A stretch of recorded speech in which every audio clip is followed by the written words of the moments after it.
ये कृपालु भजमन क्यों कहा? इसके दो भाव हैं। एक भाव ये है, कृपालु को ही भजना चाहिए, कठोर मन वाले को नहीं भजना चाहिए। बहुत से लोग होते हैं तुनक मिजाजी। तुनक मिजाजी जानते हैं ना, छोटी छोटी बात पर तुनक जाएंगे। तो तुनक मिजाजी को भजोगे तो वो कब रूस जाएंगे, किस बात पे रूस जाएंगे, नाक मुंह से कोड़ लेंगे, तो उनको तो विक्षेप हुआ ही, तुम्हारे भी विक्षेप हो जाएगा। इसलिए भजना ही हो तो कृपालु को भजो। और हमारे श्री श्याम सुंदर से अधिक कृपालु कोई नहीं, राधा रानी से अधिक कोई कृपामयी करुणामयी नहीं, हमारे रघुनाथ जी से अधिक कोई कृपालु नहीं, हमारी श्री जानकी जी से अधिक कोई कृपामयी नहीं। इसलिए भजना हो तो युगल सरकार को ही भजो। बाकी कोई ऐसे हैं नहीं, ये सब के सब तुनक मिजाजी हैं, थोड़ी थोड़ी बात में मुंह फुला लेते हैं। सरस्वती नदी के तट पर यज्ञ हो रहा था। सरस्वती नदी के तट पर यज्ञ हो रहा था। यज्ञ में सत्संग भी होता है। उस सत्संग में एक जिज्ञासा रखी गई, एक प्रश्न रखा गया कि जीव किसकी उपासना करके अपना परम कल्याण करे। शास्त्रार्थ छिड़ गया। होते होते होते होते होते होते शास्त्रार्थ ये निर्णय हुआ कि ब्रह्मा विष्णु महेश ये तीन देवता ही श्रेष्ठ हैं, इन तीन का भजन करना चाहिए। फिर एक प्रश्न उठा खड़ा हो गया, उपासना तो एक की ही होगी, तीन तीन की कैसे होगी? तो इन तीन में विशेष उपासना किसकी करनी चाहिए?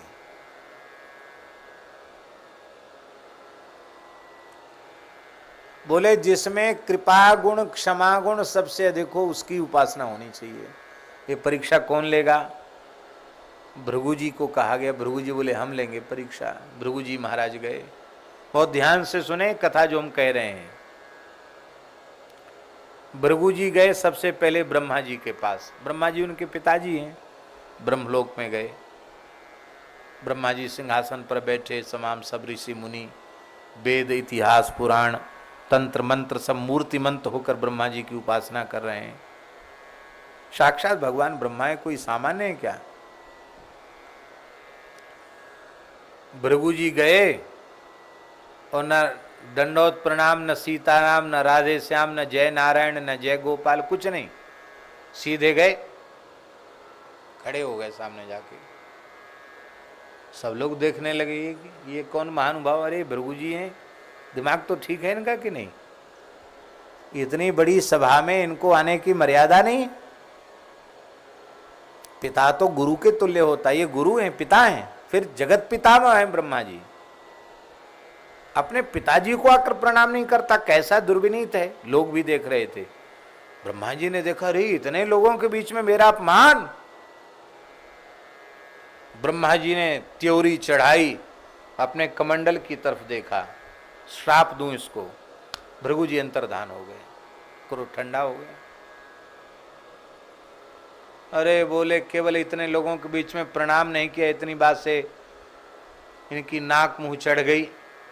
ये तुनक मिजाजी हैं, ये तो जल्दी जल्दी नाराज हो जाएंगे, इसलिए थोड़ा सावधानी से इनकी उपासना करनी चाहिए। अब गए शंकर जी के पास, कैलाश।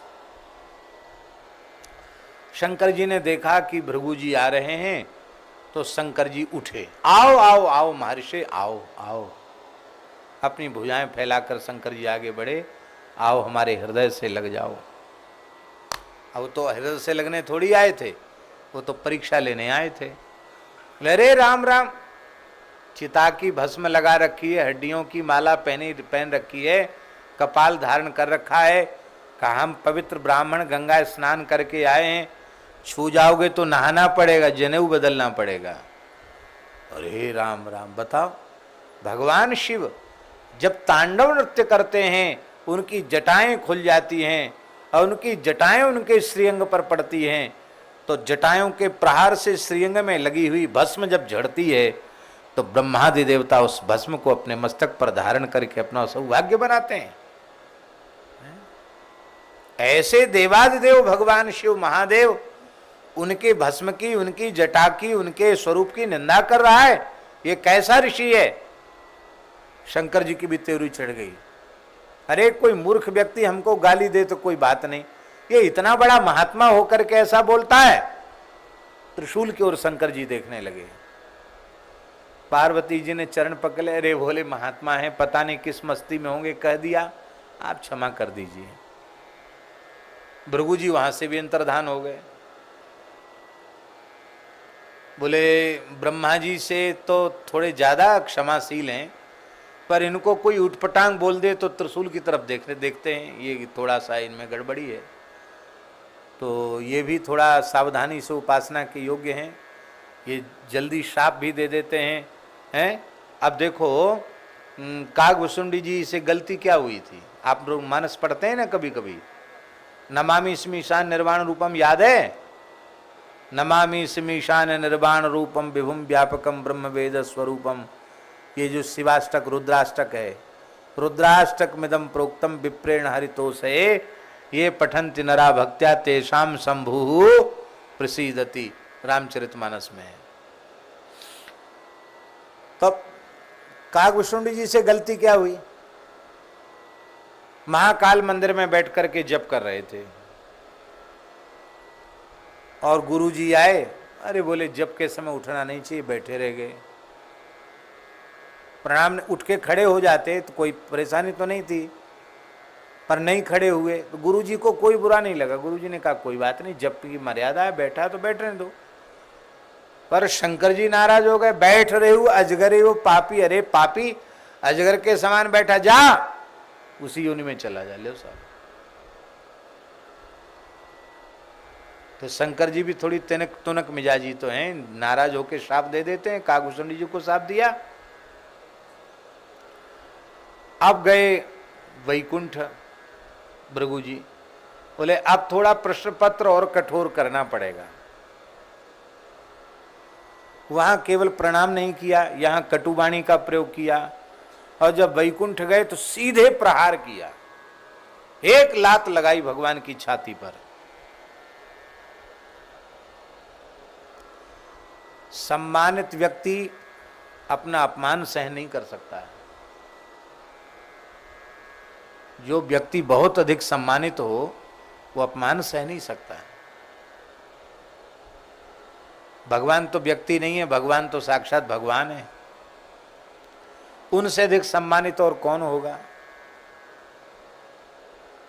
सम्मानित व्यक्ति भी अपमान सह लेगा, कथनचित एकांत में उसका अपमान किया जाए।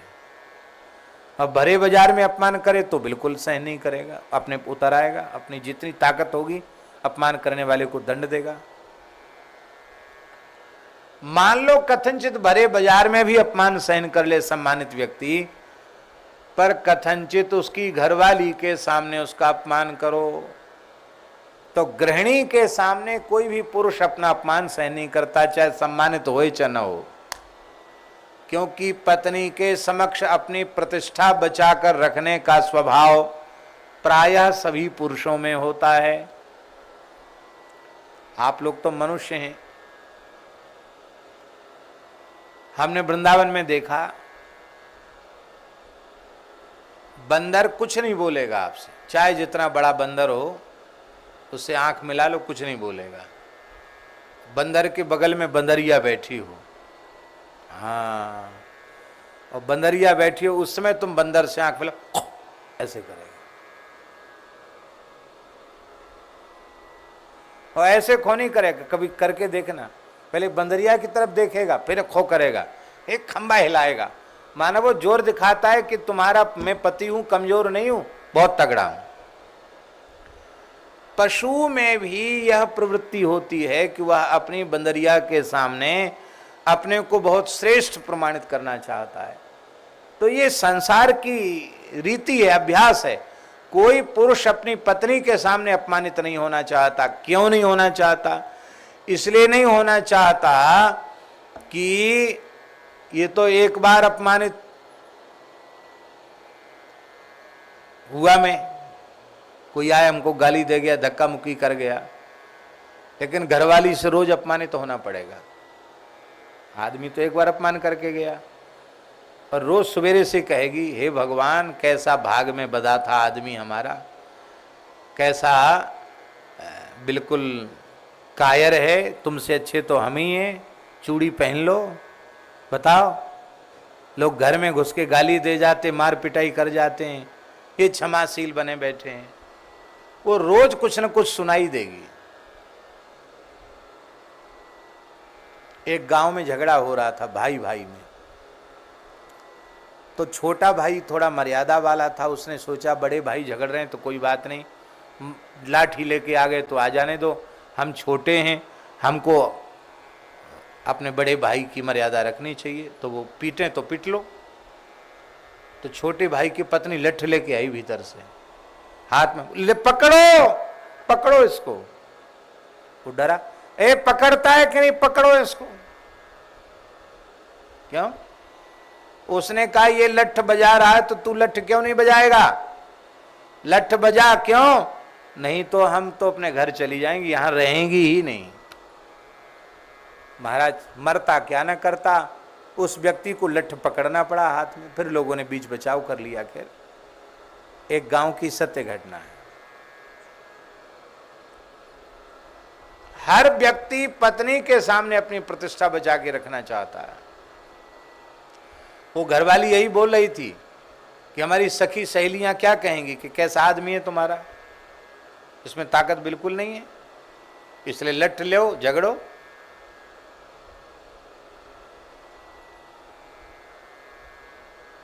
भगवान के निज धाम वैकुंठ में, जहां अनंत पार्षद भगवान के निकट उपस्थित हैं, लक्ष्मी जी चरण दबा रही हैं, उस समय भृगु जी ने वक्षस्थल में चरण का प्रहार किया।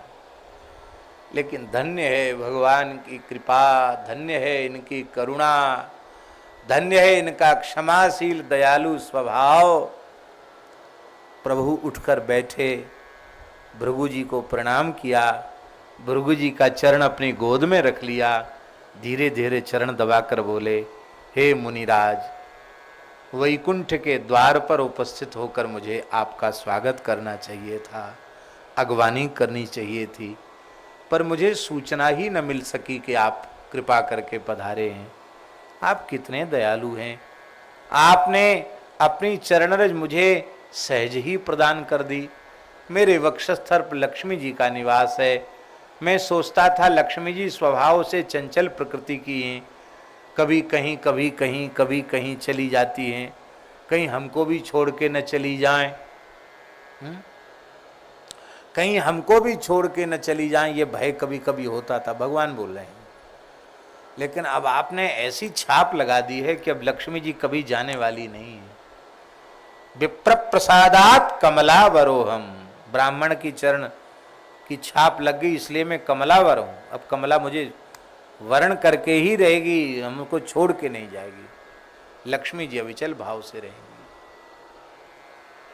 भृगु जी कुछ बोल नहीं पाए, उनका गला भराया, हृदय भराया, आंख भराई।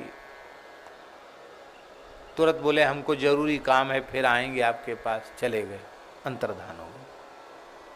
महात्मा लोग सब प्रतीक्षा कर रहे थे, कहो क्या बात है। तो सारी बात भृगु जी ने सुनाई। बोले भाई तीनों देवता उपास्य तो हैं, पर क्षमा कृपा दया करुणा ये तो भगवान नारायण में ज्यादा है, सबसे ज्यादा है। आहा, तो चलो भगवान के पास चलो। सब महात्मा गए, भगवान ने सबका स्वागत किया। कहो कैसे पधारे। बोले हम आपका अभिनंदन करने आए हैं। किस बात का अभिनंदन। बोले हमारी सभा में ये निर्णय हुआ है कि आप सबसे बड़े हैं। सारी घटना सुनाई। भगवान हंसने लगे। बोले अब आप लोगों के निर्णय को तो काटने की शक्ति हमारी नहीं है, लेकिन हम एक प्रश्न पूछ रहे हैं आपसे। कहो। मुझ इतने बड़े को आप लोगों ने अपने प्रेम बंधन में बांधकर हृदय कुंज में विराजमान कर रखा है। तो इतने बड़े को अपने हृदय में छिपा के रखने वाला बड़ा है कि मैं बड़ा हूं। इसी को श्री स्वामी भगवत सिंह जी महाराज ने अपनी वाणी में कहा, भगवत लघुता विष्णुलो दीर्घ हरि के दास। इतने बड़े भगवान को हृदय में विराजमान कर लिया। अब ठाकुर जी तो कह रहे थे संत बड़े, और संत कह रहे थे ठाकुर जी बड़े। निर्णय नहीं हो पा रहा था। वो कहते थे, भगवान कहते थे संत बड़े हैं, इनकी उपासना करनी चाहिए। संत कहते थे भगवान बड़े हैं, भगवान की उपासना करनी चाहिए। तो कुछ संतों ने मध्यस्थता की, बोले देखो ऐसा, अब झगड़ा खत्म करो। क्या? बोले सब संतन मिली निर्णय कियो, मथि श्रुति पुराण इतिहास, भजिवे को दोई सुघर, कै हरिदास। दोनों को ही भजो, हरि को भजो और हरिदासों को भजो। बोलो भक्त वत्सल भगवान की जय। तो भगवान कृपा साध्य हैं, इसलिए कृपा गुण का आश्रय लिया गया है कि श्री राम चंद्र कृपालु, भज मन हरण भव भय दारुणम। जब कृपालु हैं तो भज क्यों? श्री रामचंद्र कृपालु भज, भजो क्यों? बोले भजन करना तो जरूरी है, बहुत जरूरी है भजन करना। क्यों? मानसी की चौपाई दास को बड़ी प्रिय है, आप सबको भी याद होगी। मन क्रम बचन छाड़ी चतुराई, मन क्रम बचन छाड़ी चतुराई, भजत कृपा करी हैं रघुराई, भजत कृपा करी हैं रघुराई। इसलिए भजत कृपा करें रघुराई, बिना भजन के कृपा होगी नहीं। भजन तो करना ही चाहिए। हमारे ब्रज की एक बहुत विशिष्ट विभूति, वृंदावन की शोभा, निरंतर जो भजन करते थे और कराते भी थे, परम वैराग्य पूर्ण भजन युक्त जिनका जीवन, ऐसे परम पूज्य प्रातस्मरणीय श्री बाबा चंद्रशेखर बाबा, श्री चंद्रशेखर दास जी महाराज, चंद्रशेखर बाबा। दास के ऊपर बड़ी कृपा थी उनकी, बहुत स्नेह था। कई बार उनके चरणों में बैठकर भी भगवत चर्चा करने का सौभाग्य मिला। उन्होंने एक बड़ी प्यारी बात बताई। हम जब जब जाते थे तब तक कोई ना कोई बढ़िया बात बताते थे।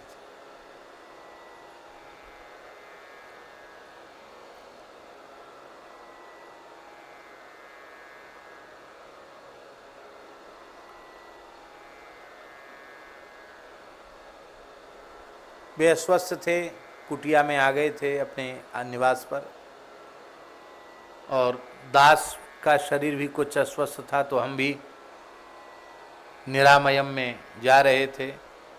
तो पूज्य बाबा का दर्शन रमण रीति में करते हुए हम निकले। तो बाबा के शायद ऑक्सीजन भी लग रही थी। आप थे साथ में? आप थे, उंटा जी साथ में थे। तो यद्यपि उस अवस्था में निकट नहीं जाना चाहिए था, लेकिन निकट गए और उन्होंने खूब पहचान लिया। भजन तो उनका जीवन ही था। अंतिम में उन्होंने ये चौपाई कही, मुझे उनकी वाणी से अंतिम चौपाई ये सुनने को मिली, अब मोहि भा भरोस हनुमंता, बिनु हरि कृपा मिले नहीं संता। ये बात उन्होंने अंतिम वाक्य के रूप में दास को कही, बिनु हरि कृपा मिले नहीं संता। तो हम जब जब उनके पास जाते थे तब कुछ न कुछ बोलते थे, अंतिम क्षण में भी कुछ न कुछ हमको बोल के ही गए। तो एक बार हम उनके निकट गए तो उन्होंने एक बड़ी प्यारी बात बताई। उन्होंने कहा कि भागवत जी में लिखा है ऊखल बंधन लीला के संबंध में कि स्वमातु स्विन्न गात्रायाः विस्रस्त कबरस्रजः दृष्ट्वा परिश्रमम कृष्णः कृपयासीत स्वबंधने। तो परिश्रमम के बाद कृपया है, भगवान कृपा से बंध गए, पर कृपा हुई कब? जब बालकृष्ण प्रभु ने मैया के परिश्रम को देखा। तो पूज्य श्री चंद्रशेखर बाबा ने बताया कि साधक जब भगवत प्राप्ति का संकल्प करके अहर्निश साधन करता है और साधन करते करते करते करते करते करते वो दशा हो जाती जो दशा यशोदा जी की हो गई, एकदम शून्य गात्राया, रस्सी छूट गई, बेहोशी हो गई। अब विश्वास हो गया कि हम 24 घंटे नहीं 24 घंटे से भी ज्यादा समय साधन करें तो भी ठाकुर जी को साधन के बल से प्राप्त नहीं कर सकते, ये तो जब भी मिलेंगे अपनी कृपा के द्वारा ही मिलेंगे। ऐसा जब भाव साधक को साधन करते करते साधन की चरम सीमा में पहुंचने के बाद जगता है, तब ठाकुर जी मने भजन करते करते हाथ से माला भी छूट गई, अब एकदम हताश हो गया। तब श्री ठाकुर जी कृपया शीत स्वबंधने, तब ठाकुर जी कृपा करते हैं और भक्त के प्रेम बंधन को स्वीकार करते हैं। कृपा की बहुत ऊंची चीज है, बहुत ऊंची बात है कृपा की। तो लेकिन कृपा होगी कब? भजत कृपा करें रघुराई, भजन करने से ही कृपा होगी। बोले भजन की मर्यादा क्या है, भजन का सूत्र क्या है? भजन का सूत्र है मन क्रम वचन छाड़ी चतुराई, मन वाणी क्रिया से पहले चतुराई छोड़ दो फिर भजन करो। समस्या तो यही है, चतुराई भी करते हैं भजन भी करते हैं, दोनों एक साथ होता नहीं। चतुराई छोड़ के भजन करो, हाँ? तो फिर काम बन जाएगा। बोलो भक्तवत्सल भगवान की जय। इसलिए श्री रामचंद्र कृपालु भज, भज माने भजन करो। इसलिए भजन करो क्योंकि भजन करने पर ही कृपालु की कृपा का अनुभव होगा। जो भजन नहीं करते उनको कृपा का अनुभव नहीं होता। देखो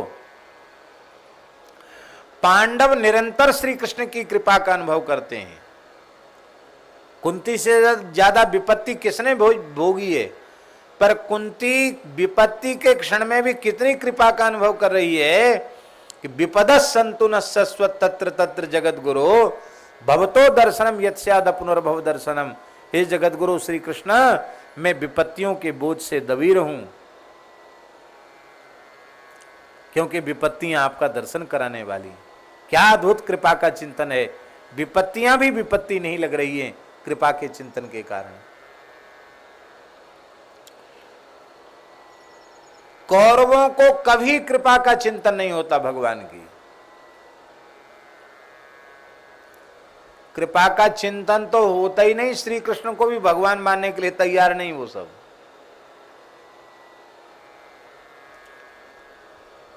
कौरवों में एक मामा शकुनी था, वो तो बड़ा चतुर चालाक था। वो मामा शकुनी तो कहता था, हमारे महाराज जी कहते थे, मामा शकुनी का विचार था कि पूरे संसार में 1.5 रुपया अक्कल है। अक्कल माने अक्ल, बुद्धि। 1.5 रुपया भर बुद्धि है पूरे संसार में, उसमें से हमारे पास कितनी है? शकुनी के विचार। वो कहता था 1.25 रुपया बुद्धि नहीं, 1 रुपया बुद्धि हमारे पास है और 4 आना बुद्धि कृष्ण के पास है। और बचा कितना? फिर 4 आना बचा, 4 आना में पूरा संसार है।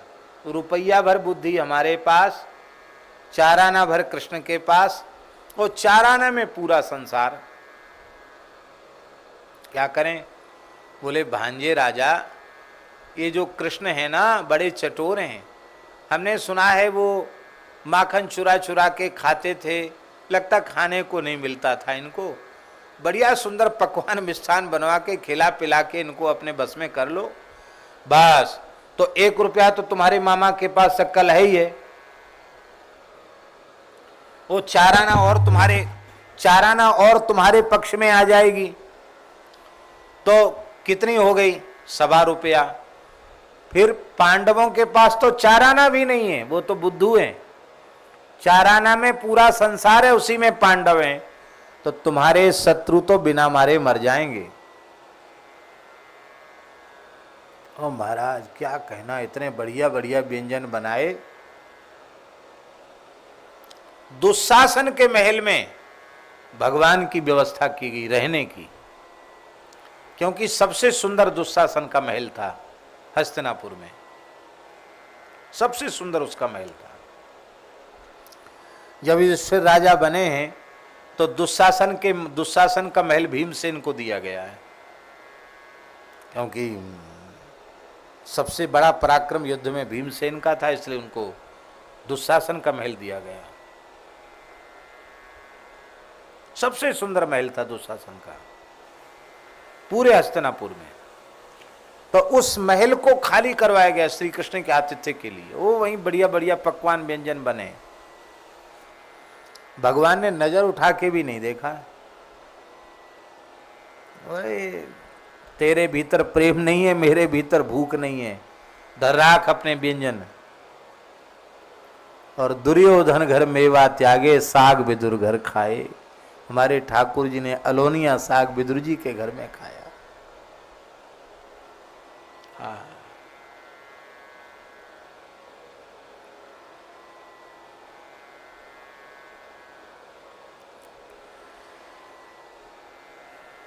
ऐसे भी लोग चतुर चालाक होते जो भगवान को भी बुद्धू समझते हैं। बताओ, शकुनी अपने को रुपया भर अक्कल मानता था और श्री कृष्ण के पास 4 आना अक्कल।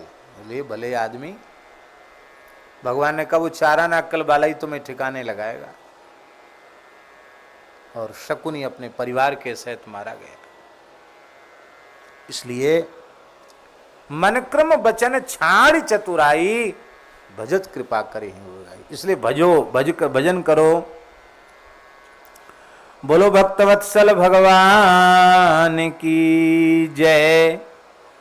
श्री रामचंद्र कृपालु भज मन, मन भजो। श्री रामचंद्र कृपालु भज। मन क्यों कहा? और किसी इंद्री को आज्ञा दे देते कि तुम भजो, जीव भजो, हाथ भजो, इसकी चर्चा हम कल कर चुके हैं। मन भजो ये क्यों कहा? क्योंकि इंद्रियों की अपने विषय में प्रवृत्ति अथवा निवृत्ति में मन ही कारण है।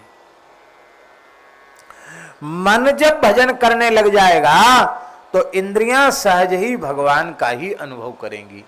मन भजन नहीं करेगा तो इंद्रियों से केवल श्रम होगा, भजन की क्रिया वस्तुता आरंभ ही नहीं होगी।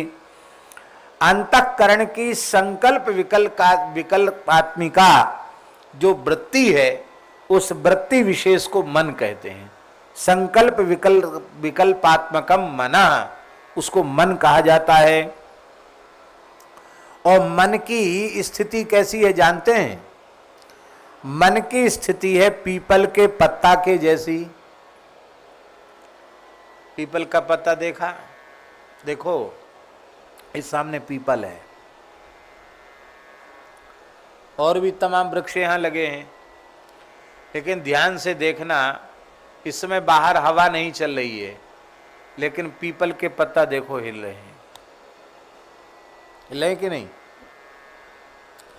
पीपर पात सरिस मन डोला, मन की अवस्था पीपल के पत्ते के जैसी है। पीपल के पत्ते का हिलने का स्वभाव है, मन चंचल ही रहता है, हिलता ही रहता है, स्थिर नहीं रहता मन। अर्जुन ने कहा चंचलम ही मन कृष्ण प्रमाथि बलवद दृढ़म तस्याहम निग्रहम मन्ये वायोरिव सुदुष्करम। मन बड़ा चंचल है, मत देने वाला है, बड़ा मजबूत है।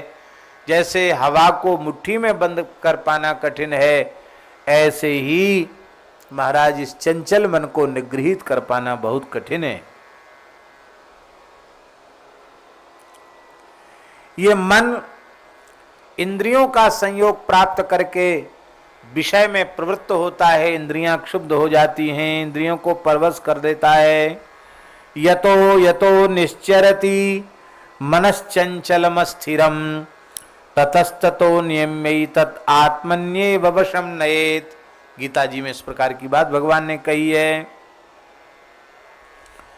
तो यहां गोस्वामी जी मन को कह रहे हैं कि अरे मन, तू अपनी चंचलता किसी अवस्था में छोड़ नहीं सकता, पर मैं तुझे ऐसा बढ़िया स्थान बताता हूं जहां तू चंचलता छोड़ करके स्थिर हो जाएगा। तो वो कौन स्थान है? आहा, हमारे सूरदास जी से पूछो वो स्थान कौन सा है। मन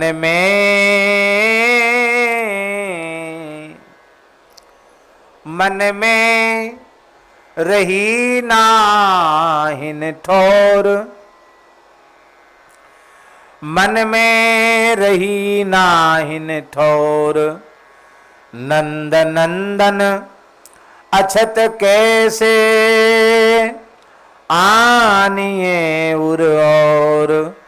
मन में रही नाहिन ठोर, मन में रही नाहिन ठोर, चलत चितवत सुपन सोवत, दिवस जागत रात चित्त ते वह मधुर मूरति छिन नहीं तउत जाते। मन में रहो नाहिन ठोर, मन में दूसरा ठोर नहीं रहा।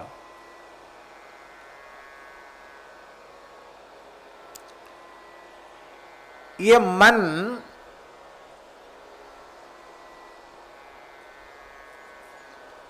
धरती से लेकर ब्रह्मलोक तक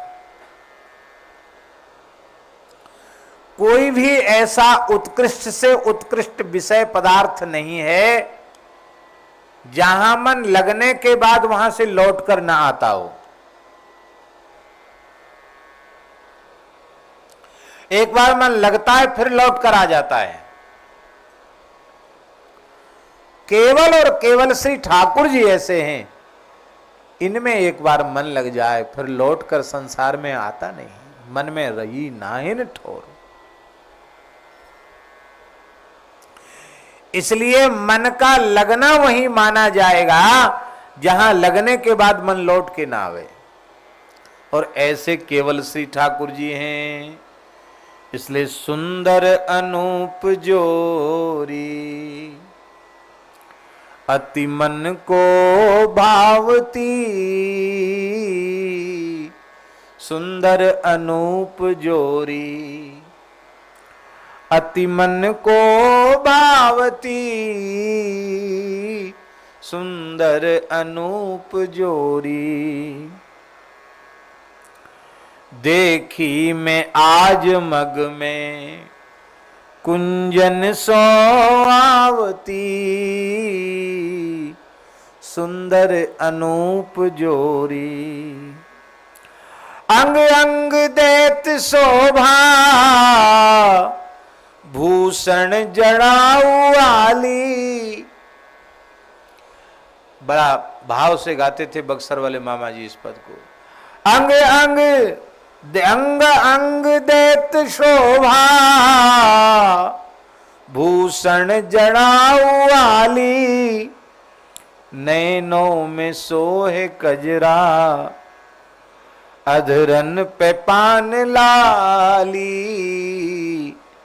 नैनन में सोहे कजरा, अधरन पे पान लाली, सुंदर अनूप जोरी, अति मन को भावती,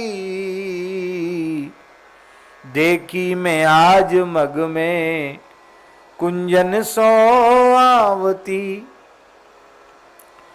प्रीतम के कांधे कर धरे, प्यारी आनंद सुहावती, प्रीतम के कांधे कर धरे, प्यारी आनंद सोआवती, प्रीतम के कांधे कर धरे, प्यारी आनंद सो, हंसी हंसी के करत बातें, मुख ललित चंद सो, सुंदर अनूप जोरी, पग धरत होले होले, गति देख हंस लाजे, पग धरत होले होले, गति देख हंस लाजे, नूपुर परम मनोहर, अति मधुर मधुर बाजे, नूपुर परम मनोहर, अति मधुर मधुर बाजे, सुंदर अनूप जोरी, अति मन को भावती। या भांति सो मगन है, क्रीड़ा करत हैं दो, या भांति सो मगन है, क्रीड़ा करत हैं दो, नारायण रसिक जन बिन, ये रस न जाने को, नारायण रसिक जन बिन, ये रस न जाने को। नारायण स्वामी जी का पद है। सुंदर अनूप जोरी, अति मन को भावती।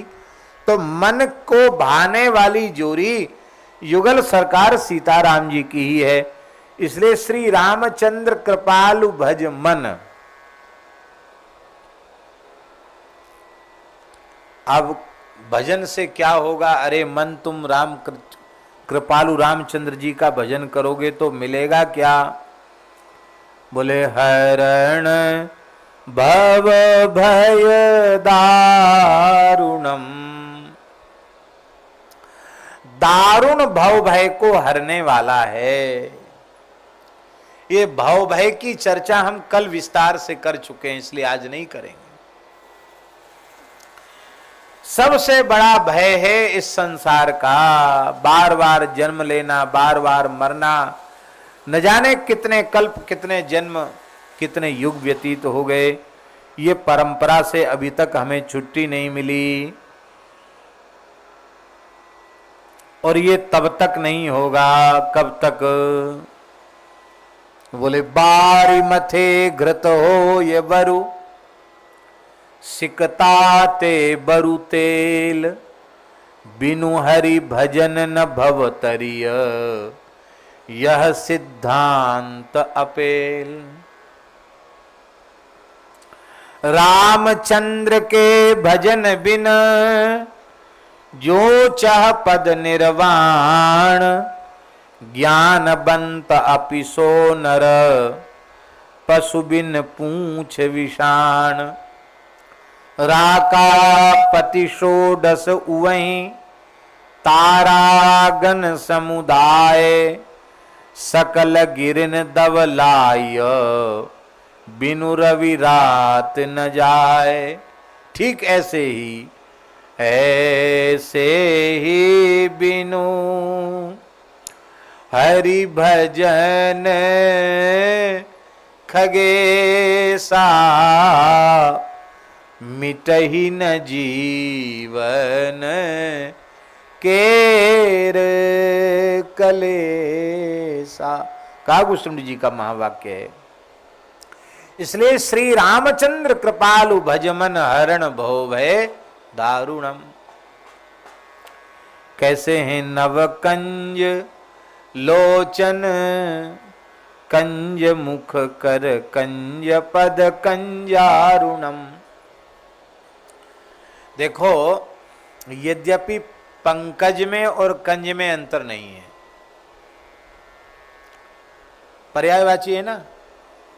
कमल को कमल भी कहते हैं, पंकज भी कहते हैं, कंज भी कहते हैं, अरविंद भी कहते हैं, अंतर नहीं है।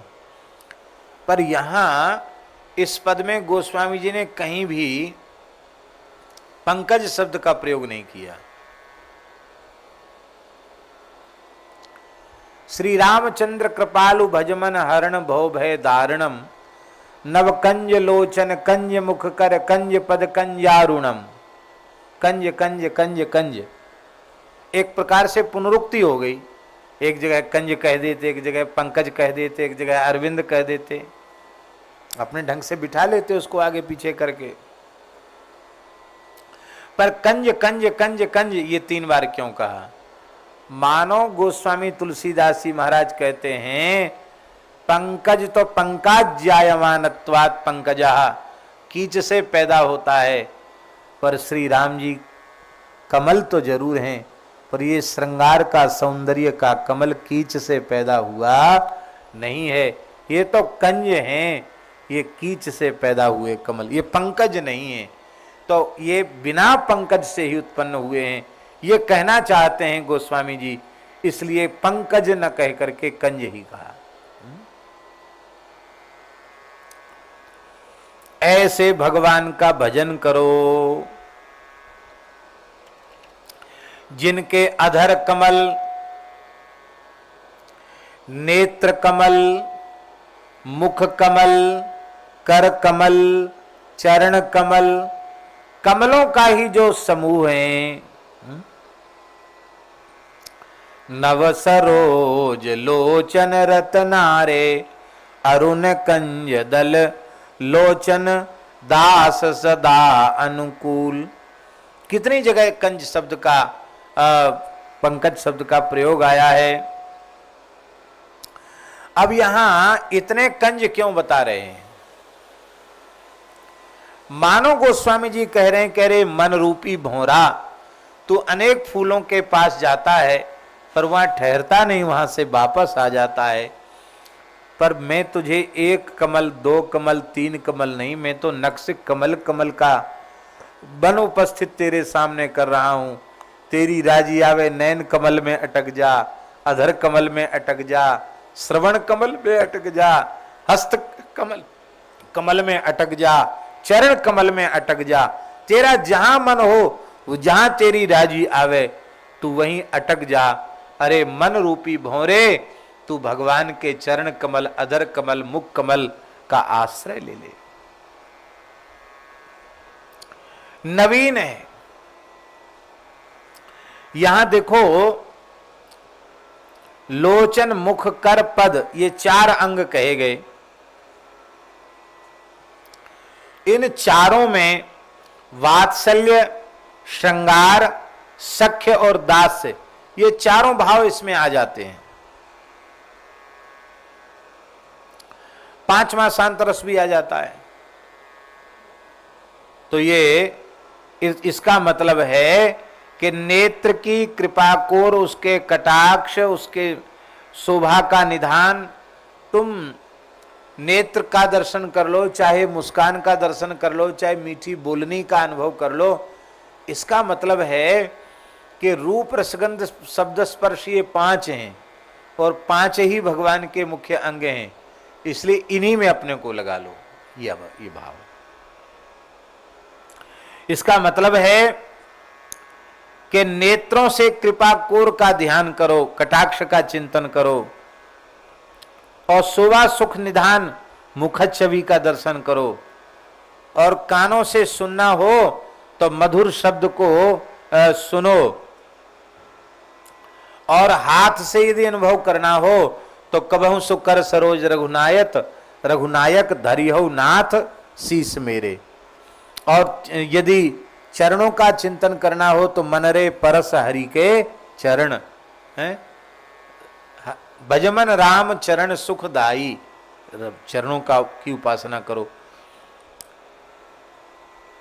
सब कुछ रूप रसगंध शब्द स्पर्श ग्राहक इंद्रियों को भगवान के रूप रसगंध शब्द स्पर्श के अनुभव में ही लगा दो, ये इसका तात्पर्य है। भगवान के शरीर में कितने कमल हैं? वाल्मीकि रामायण में लिखा है 10 पद्मो 10 बृहत् त्रिभिर व्याप्तो द्विशुक्लवान। राम जी के श्रीअंग में 10 कमल हैं। 10 स्थान रामचंद्र जी के कमल के सदृश हैं। मुख, नेत्र, मुख विवर, जिह्वा, ओष्ठ, तालु, स्तन, नख, पैर और हाथ, ये 10 अंग रघुनाथ जी के कमल के समान हैं, पद्म चिन्ह से चिन्हित हैं। ऐसे जो, और वो कैसे हैं बोले, वो सगुण ब्रह्म श्री राम जी हैं। कमल कंज पंकज जलज सरसिज नलिन सरोज, नीरज बारिज पंक रोह जल रोह पद्म पथोज। पुंडरीक अरविंद सरोरोह सरसीरोह जल जाभ, अंबुज राजीव तामरस रामचरण असलाभ। जितने कमल के पर्यायवाची शब्द हैं सब बनादास जी ने कह दिए और कहा भैया तुमको और कहीं मन अटकाना भटकाना नहीं है, इसी में अपने मन को सदा सर्वदा के लिए लगा दो। ऐसे मुख ऐसे नयन ऐसे कर अरुकाय, बना दास ऐसे चरण चित न कहूं चली जाए। बना दास ऐसे चरण चित न कहूं चली जाए। ये कैसे हैं? कहते हैं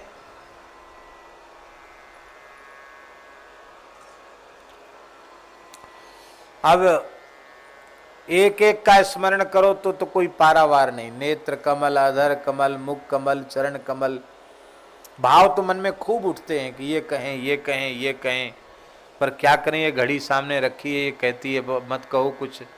12:30 बज रहे हैं, छोटे छोटे बालक गायत्री पुरस्मरण कर रहे हैं, ये बटुक ब्रह्मचारी भी सब परेशान हो रहे हैं, कहते कब महाराज ये बोलना बंद करें और हम जल्दी से फलाहार करें, तो ब्राह्मणों को भी ज़्यादा पीड़ा नहीं पहुंचाएंगे।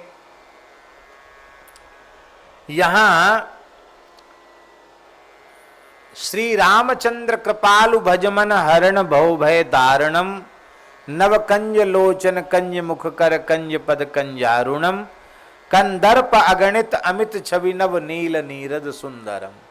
करोड़ों करोड़ों कामदेव का सौंदर्य तिरस्कृत हो रहा है जिनके सौंदर्य के समक्ष, ऐसा दिव्य जिनका सौंदर्य है। मेघ में पीले रंग की बिजली एक क्षण चमक जाए तो मेघ की शोभा बढ़ जाती है, और शाश्वत भाव से पीले रंग की बिजली चमके तब तो क्या कहना। ऐसी अद्भुत शोभा पीतांबर की हो रही है। ये पीतांबर साक्षात श्री किशोरी जी का ही स्वरूप है। नवमी जनक सुतावरम, जनक सुतावरम नवमी। जनक सुता क्यों कहा? जनक जी महान विदेहराज, महान योगी हैं, भगवान की विभूति हैं, तो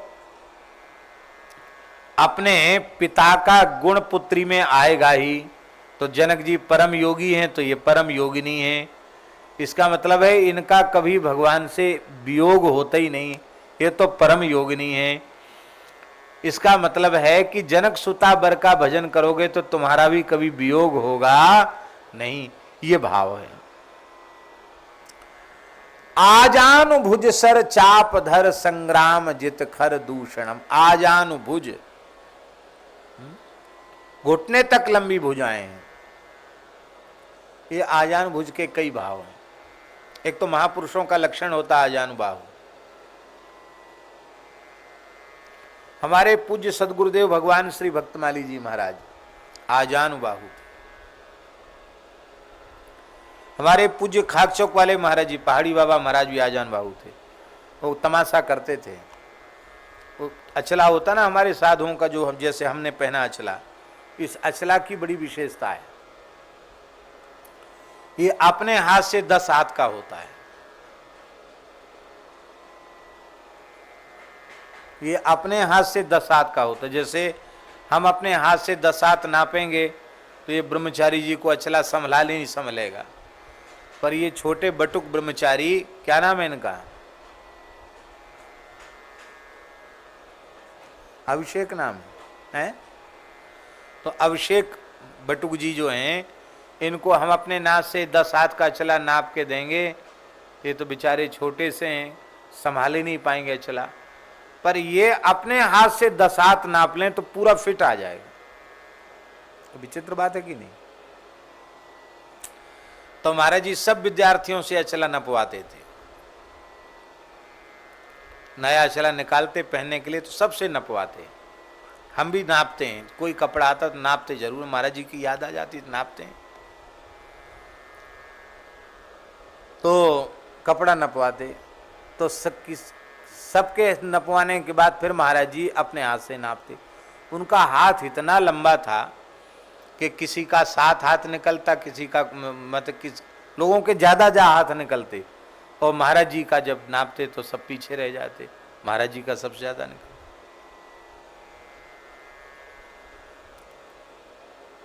हाथ खूब विशाल थे। तो आजानुबाहु ये लक्षण है। हमारे पूज्य महाराज जी कहते थे, भक्तमाली जी, कि काशी में जब पढ़ते थे तो महात्मा गांधी एक सभा में आए। महात्मा गांधी की सभा थी तो तमाम विद्यार्थी गए, बोले हम भी गए सुनने गांधी जी का भाषण।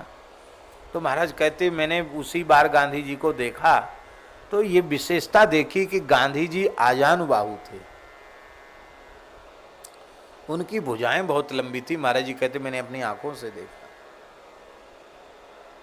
ऐसे तमाम महापुरुषों के, भगवान तो भगवान हैं, आजानुलंबित भुजाओं हैं।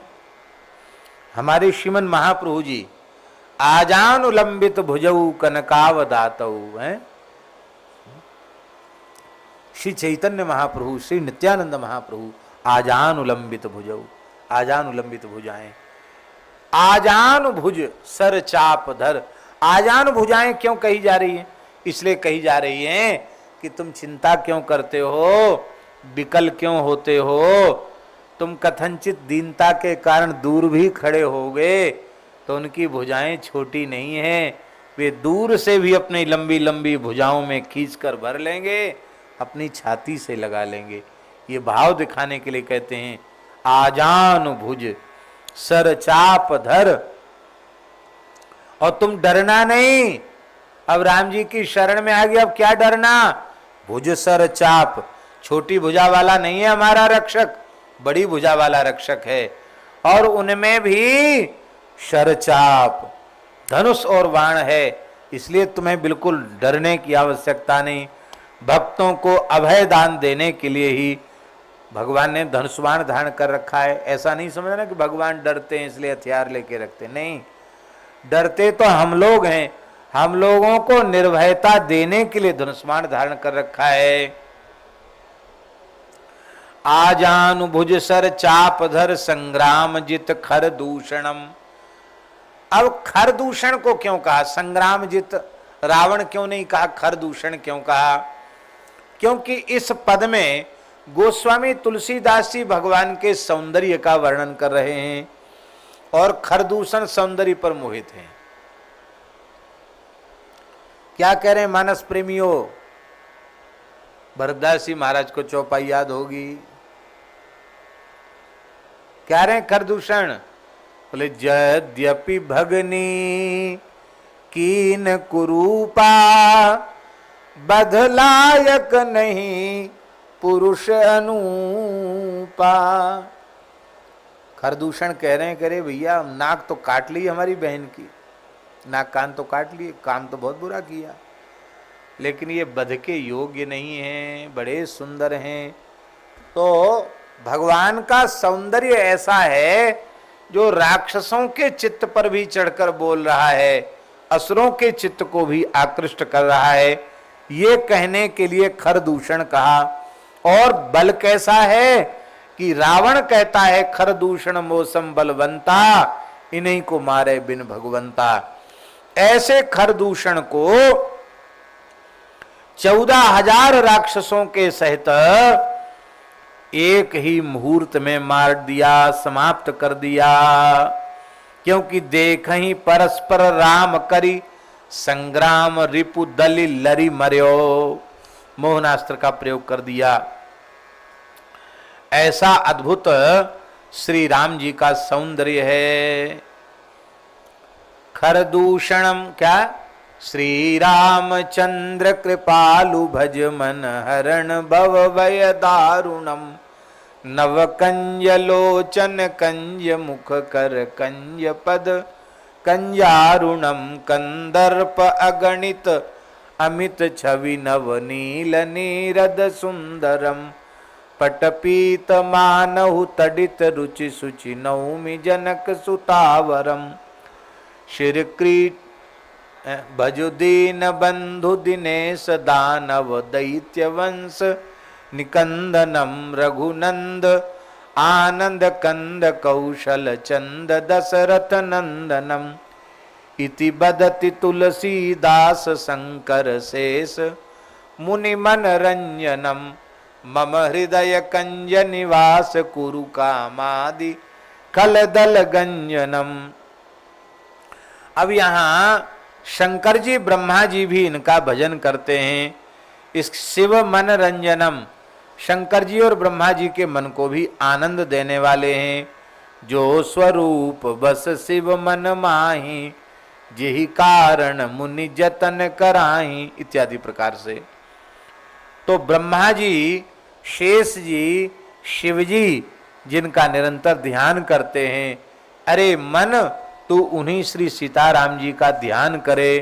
ध्यान करने से क्या होगा? बोले कामादि खल दल गंजनम। कामादि खलों का जो दल है वो समाप्त हो जाएगा।